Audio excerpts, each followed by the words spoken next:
Welcome to this edition of the Resilient Professional Podcast. In this edition, we're going to talk about something foundational, something absolutely critical to professional and personal success, and that's the cultivation of habits.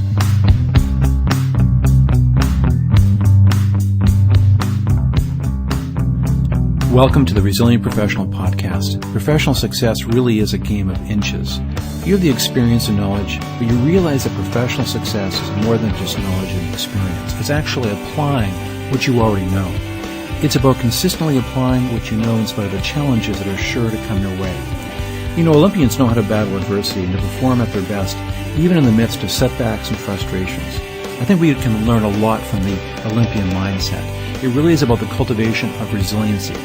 Physical resiliency, emotional resiliency, relational resiliency, cognitive resiliency, resiliency in each aspect of our lives. On a regular basis, we'll unpack these ideas through guest speakers and podcast material that will take you to the next level of professional success.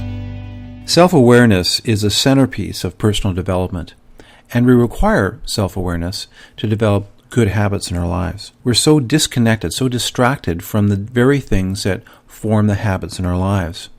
It's akin to the horses that are broken through the barn door and are racing down the road before we have a chance to hold on to the reins to control them. And often our thoughts and our habitual patterns are developed because we're just not reflective. We're not aware of these patterns in our lives. And ultimately these patterns can lead to negative habits, habits that do not foster and support our professional and personal goals. So becoming more in tune with what is going on in our worlds, our interior worlds, is very important. Reflecting on what we're thinking about and reflecting on our feelings and the emotional temperature within us. Habits are foundational to almost everything we do, and we need to build an inventory of the habits that we've developed in our lives, an inventory of both the good habits and the bad habits. And I encourage you to do that. After you listen to the podcast today, take out a piece of paper and just do an inventory. What are the habits you're most proud of? Those things you think are very constructive, very helpful to you in your personal life and your professional life. And then, of course, all of us have negative habits that we struggle with that detract from our goals, both in terms of professional goals, but also life and personal satisfaction. And we know how powerful habits are because even when we're in brand new circumstances that might require new skills or habits, when we're in those circumstances, particularly in new environments, we will naturally fall back to those old habits that are already ingrained in our lives in terms of our natural responses to new environments and circumstances. Now, it's very important when we talk about habits that we really understand at a very practical level that habit and practice are intertwined. So what's practiced becomes a habit.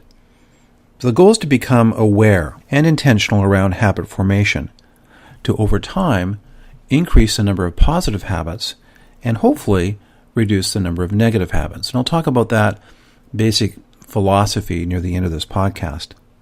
Now, fortunately, there is a process to habit formation. So first of all, let's talk about what a habit is. It's habituating responses that become effortless, almost intuitive, and if needed, can be very fast. Now, of course, habit formation needs to be repetitive, but it also needs to be thoughtful and intentional and performed purposely. And of course, undergirding all of this discussion is the importance of trying to ingrain good habits, not bad ones. So there is this notion of intentionality. We have to be intentional around habit formation, and we need to be engaged in purposeful practice. Now, when you get engaged in the process of change and habit formation, trust in the process. If you've developed a good process for inculcating positive habits, trust in the process. Be purposeful and work that process. Just think about those times you've started something new, and initially it seemed very awkward, it didn't seem natural at all. There's all kinds of examples. We've talked about this in previous podcasts, whether it's driving a car for the first time, riding a bike for the first time, picking up an instrument that you've never played before. I mean, none of that is natural. It doesn't come easily. And it takes a lot of practice in a purposeful fashion to get better at it, but eventually it becomes habitual. It becomes second nature. It becomes intuitive. So learn from these past experiences. Trust that the discipline of intentional practice will get you to where you want to get to. Your job is to stay with the disciplines in an intentional and focused way. Every day, try not to get bogged down in the crazy business of the tyranny of the urgent, things that grab at you all the time that bog you down to your natural defaults, your natural habits. It's important that you understand that we always are in a period in our lives where there's a need for change. We've never arrived. And so you want to identify specific habits you want to ingrain in your life. And so every day, every week, try to develop a systematic process to inculcating those habits.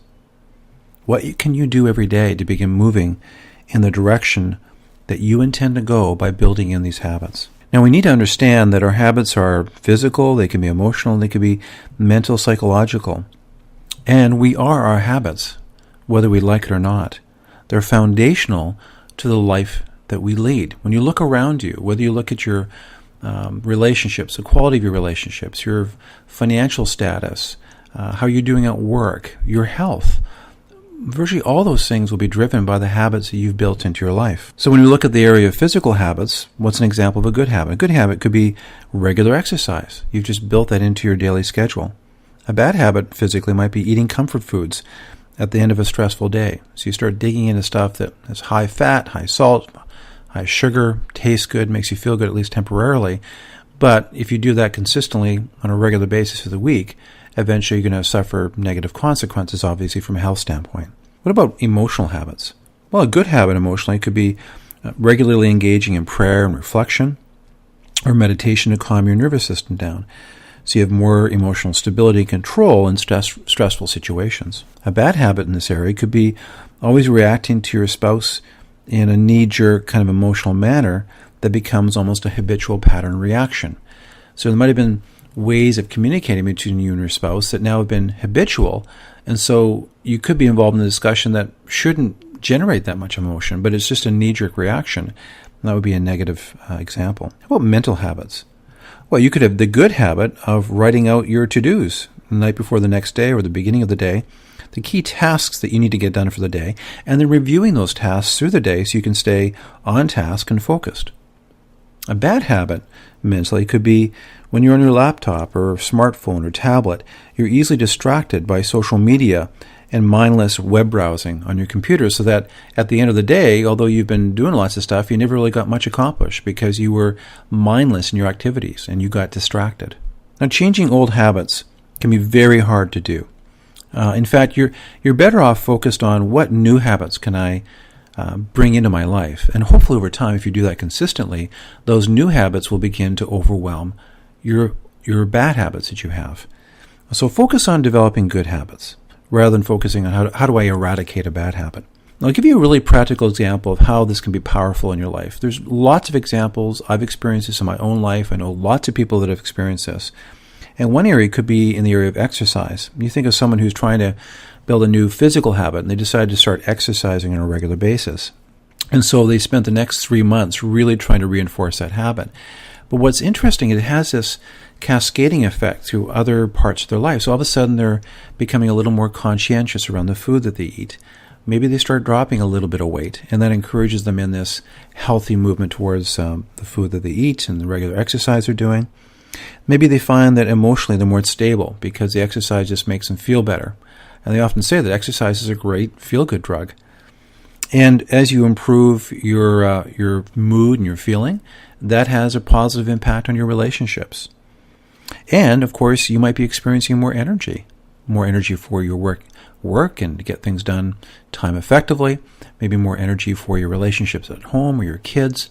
And so you can see that this one habit has this powerful effect that filters through many different areas that can positively impact somebody's life. Can you imagine how much your life would change or be transformed if you added one new habit, one positive habit every 3 months to your life over the next 3 years?